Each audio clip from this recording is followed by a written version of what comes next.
ಅಮೆರಿಕದ ನೆಲದಲ್ಲಿ ಭಾರತೀಯರದ್ದೇ ಹವಾ.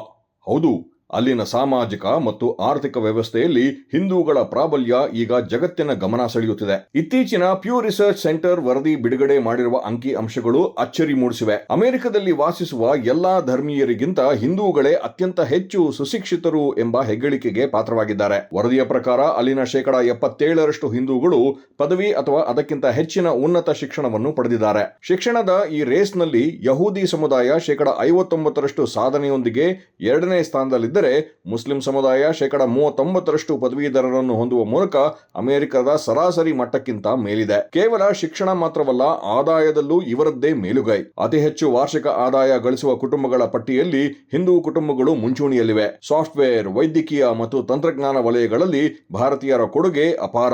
ಕಠಿಣ ವೀಸಾ ನಿಯಮಗಳ ನಡುವೆಯೂ ಭಾರತದ ಬೌದ್ಧಿಕ ಶಕ್ತಿ ಅಮೆರಿಕದ ಪ್ರಗತಿಗೆ ಪೂರಕವಾಗಿದೆ. ಅಮೆರಿಕದ ಜನಸಂಖ್ಯೆಯಲ್ಲಿ ಹಿಂದೂಗಳ ಪಾಲು ಕೇವಲ 1% ಕಡಿಮೆ ಇದ್ದರೂ ದೇಶದ ಆರ್ಥಿಕತೆಯ ಮೇಲೆ ಇವರು ಬೀರುತ್ತಿರುವ ಪ್ರಭಾವ ಮಾತ್ರ ಅಸಾಧಾರಣ.